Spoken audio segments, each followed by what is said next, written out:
Howdy everyone, thanks for joining me again. This is the Roaming Prepper channel. I'm your host Pete and I thank you for joining me. If you have been here before or you're one of my regulars, welcome back. Thanks for being here. If you're new, hopefully you like what you hear or appreciate what I'm trying to share, and you'll like and subscribe and share and all that fun stuff. Today's topic, I did not think this would happen. I did not see this coming. What exactly am I talking about? Well, there have been a lot of recent posts now, specifically along the border, both sides, Mexico and the US, of what they call ranch raiding or farm raiding. And I'm like, well, what did they steal cows like cattle rustlers back in the cowboy days? No, these guys are showing up to go to homes, ranches, whatever. They're showing up with military grade jammers. Now, they're not necessarily American made, but apparently we left a bunch behind in Afghanistan with the Humvees and M4s and all the other fun we left. But they can get them from other sources, the Chinese, the Koreans, the Russians. They're being made. When I say military grade, they basically will show up to a residence, to a home, and apparently they're now seeing this in some of the locations that Tren de Aragua is now kind of consolidating their power in the US. Now, again, this came from a variety of fringe sources, so I encourage you to go and do your own research on this. It did happen extensively in Africa, and it's happened in the eastern parts of Europe with gangs and some terrorist groups. What they're doing, they have a guy showing up with a backpack with the set of antennas that basically, he looks like an RTO for those of you who are military, looks like a radio guy. But these antennas will prevent the occupants of the building or home from calling each other or calling for help. Now, what's even more terrifying is, as I read into these articles more deeply, because of the type and classification of device that they're using, it not only blocks or reduces your ability to make cell phone and text messages or cell phone calls, it actually will interfere with FRS, GMRS, MIRS, and ham radio frequencies. As a matter of fact, the guy carrying the thing's probably irradiating his own head, but apparently within 100 meters, so what, 115 yards? I'm not sure if I did that conversion right. I think a meter is like 1.2 yards, unless I inverted it. So 100 yards, a football field, but in every direction. Not you're in the middle of the football field and you're jamming. A football field all around you. I want you to think about that for a second. That's basically like standing in a Super Walmart parking lot and jamming all the cars at once. If that gives you any kind of scope of size. It not only jams communications, it screws with Wi-Fi and Bluetooth. So if you have wireless cameras, wireless detection devices, these will go down too.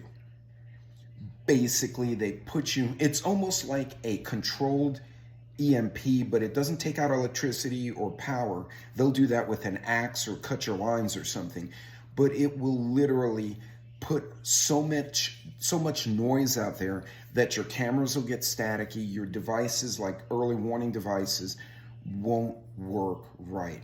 And now you're on your own with whoever's in your house and whatever you got handy when they try to attack the home.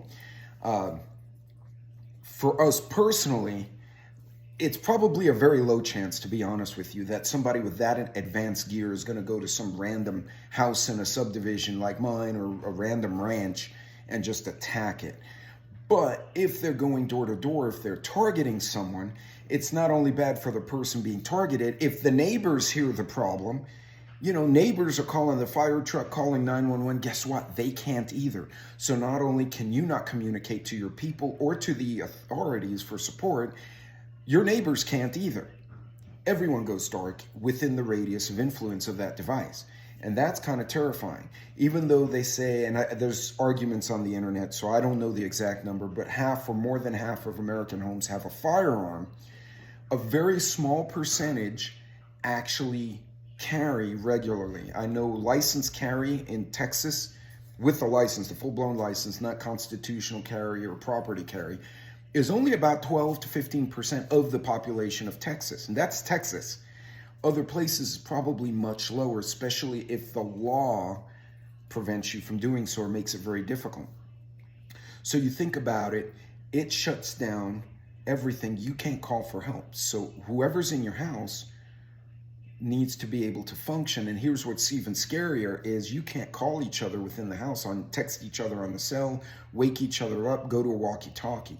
So if you have a family member in a larger property on the other side of the property, you can't warn them that the bad guys are there. They'll know when they hear the gunshots, basically. That's kind of frightening. And that's something new. That's not something I had actually pondered before, and it's kind of horrifying. So for us personally, what can we do? So my friend Mike, Hudson Valley Prepping and Survival, and his fearless colleague and IT guru, the Livingston Man, they talk about this quite extensively, especially Hudson Valley. And I encourage you to talk to both of them. In the Four Horsemen panel, we also have myself and Vision Preparedness, and we kind of talked about the no communications plan, surveillance, communication, stuff like that, what to do without. In a situation like this, it becomes very difficult because you can schedule meetups, right, during a hurricane or an incident and say, hey, everyone, we're going to meet at the coffee shop in downtown, 6 in the morning and 6 at night to check on each other and make sure nobody needs anything. But when someone attacks your home, it's so instantaneous, you don't have time. You can't wait 6 hours to go meet them down at the coffee shop. They're in your house now.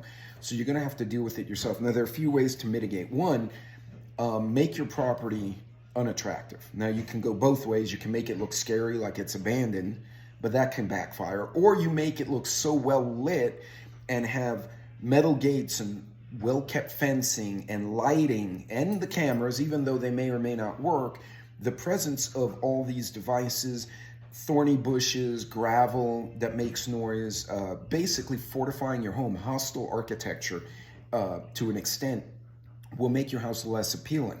If you're in hurricane country, you may already have automatic storm shutters. You can activate those or manually close them. And now you've hardened your windows. They break the windows, but they can't get into the house because there's a shutter behind it or a shutter in front of it. So things like that help. Reinforcing your doors. Make sure you have a deadbolt on your door, whether you're in an apartment or a house. It makes it much harder to get in. Also, most contractors, when they build a home, use itty-bitty screws on the door frame to hold up the door on the hinges. As a matter of fact, I pull my wood door off and it had these little like 1/2-inch, 1/4-inch screws. So now I have 2-inch screws going into the frame and into the wood of the house. So reinforcing, systemically going through your house, pulling all those little screws out and replacing them with longer wood screws makes it much harder to breach the house. Breaking into glass, yeah, they can do that, but that's a double-edged sword because now you have sharp glass and they can cut themselves. More than likely, they'll use a hammer or rod or something to blow out the window. Also, canines, if you have barking dogs. They don't have to be big dogs. You know, Vision Preparedness has Cole. He's this big monstrosity of a African Barbell, I believe they're called. 220-pound dog. He starts barking and charging at you. Most normal people will flee. My Corgis, not so much, but because they're a herding dog, anything around us is a challenge. They will bark at everything, they will hear everything, and they will bite, and they're pretty fast. They're not German Shepherds, but they'll cause enough of a commotion, and their bark is deep where people will be like, man, I don't know what the hell kind of dog is in there, but it sounds like there's several of them. Do I want to go in there? Even a little Chihuahua or Shih Tzu, if they're barking and causing a commotion, you are now aware someone is on your property or near you, and you can react accordingly. I would also recommend at night, on my bedside, I keep a pair of blue jeans, my boots, a sidearm, flashlight. They stay in my nightstand. And also a fire extinguisher, not just for intruders, but in case there's a fire in the middle of the night. I don't want to go barefoot into a burning house. I can pop on those boots real quick, throw on my blue jeans, and I can go do what I have to do to rescue family and friends, put out the fire or whatever. So start thinking along those lines. Now, what really frightens me about this is not them coming for me in my subdivision or somebody out in the country or your farm or your homestead, although that's possible. What scares me the most is using this for bad acts. Imagine the bad guy. I talked about Walmart earlier. Imagine the bad guy going to the Walmart with this device, and his buddy goes out in the parking lot and activates the device either on his backpack or in his car. And now the entire parking lot and the whole of the Walmart may be jammed. And then they go in and commit an act of terror. People are running around being attacked and killed, and everyone's trying to call 911, but nobody can because there are no comms. And even if you're there and I'm there and we're together and we're both thinking, this is bad, comms are down, and bad guys, guess what? We now have to deal not only with the bad guys, but all the freaked out people who don't know what's going on. That scares the hell out of me. That really bothers me. If these devices, and because they're not explosive, they don't contain drugs, they're not radioactive, and they don't contain chemicals, our machines and our canines are not looking for this kind of tech. But you get one or two guys with those devices and they can turn a mall into a dark zone and then work their way across the mall in an active shooting or other terror scenario or taking hostages. And it would be an utter shit show. And then when the police do show up, guess what? The first two cars on the scene can't call in because they're now jammed. The ramifications of this kind of technology inside our borders in the hands of bad players scares the hell. That scares me way worse than RPGs, honest to God, and hand grenades. Because a hand grenade and RPG has a radius of damage. You can still call, you can still move around, you can still react. If someone throws a grenade in a mall, there's a blast radius for that device. If this radio or this jamming equipment can jam 100 yards in every direction, one supposedly a bigger vehicle-mounted one could jam 300 yards in a circle. So from your center point, 300 yards all around, 300 in every direction. Think about that. That's a lot of property. That's a whole Walmart. That's most of an average mall. That's scary because you can't call for help and you're going to have to deal with all the people around you who are freaking out because what do? The minute something bad happens, oh my God, call 911, and guess what? The phone doesn't work, and now they're freaking out, and now you have to deal with maneuvering around them to either escape or deal with the threat while the threat's there. And you can't call or warn your loved ones in the other side of the mall, hey, don't come to the food court because guess what? Al-Qaeda's here. That scares the hell out of me. I'm going to talk a little bit more about this, but having heard what I heard, it really floored me, and it scares the hell out of me. Other things you can do as far as public, if you go to the mall with family and friends, have meetup times and places, right? Because it's not an EMP, the watches still work, your phone works, it just doesn't have comms. So tell them, hey, you know what, at 1 o'clock, let's meet at, I don't know, the Starbucks in the food court, or in an hour, we meet at Starbucks in the food court. Or we'll go to get tacos down the street in an hour and a half. Set up some meeting time, something that's not communications-based, but time-based. And then tell everyone, okay, set your watch, set an alarm for yourself. In an hour, we're all going to the food court, or we're all going to go down the street to the taco place or the pizza place. You can also tell family, if an active situation occurs, don't go running through the mall looking for each other because the bad guys are in there.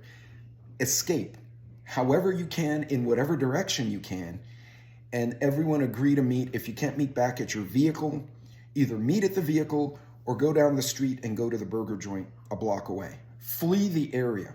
A lot of people have gotten killed in active shooter or terrorist situations looking for a loved one or trying to get a loved one to go a certain direction.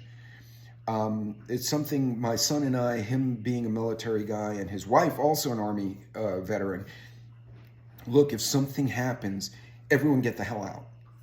Flee this area, let the police do their thing, and we will meet, we'll rally and set up rally points, basically. Rally at the car, rally at the burger joint, rally at the taco stand, whatever it is.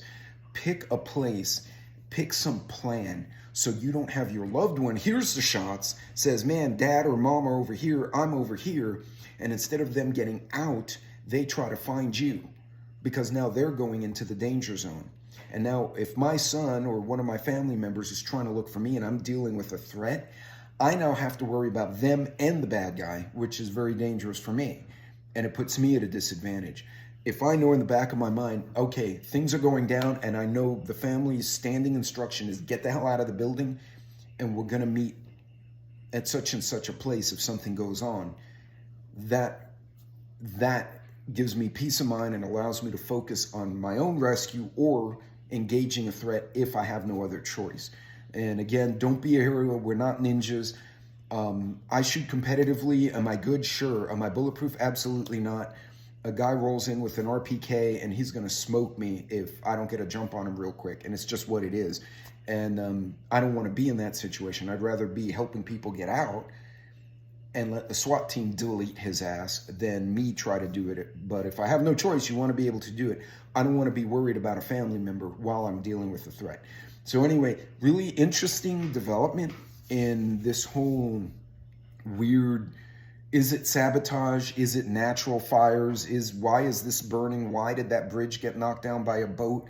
This whole year and a half has been weird stuff, from the freighter hitting the bridge in Baltimore to the fires in LA going opposite the wind direction, to the guy in New Orleans using an electric vehicle so nobody could hear him coming, so he could run down people during New Year's. I don't know what's going on.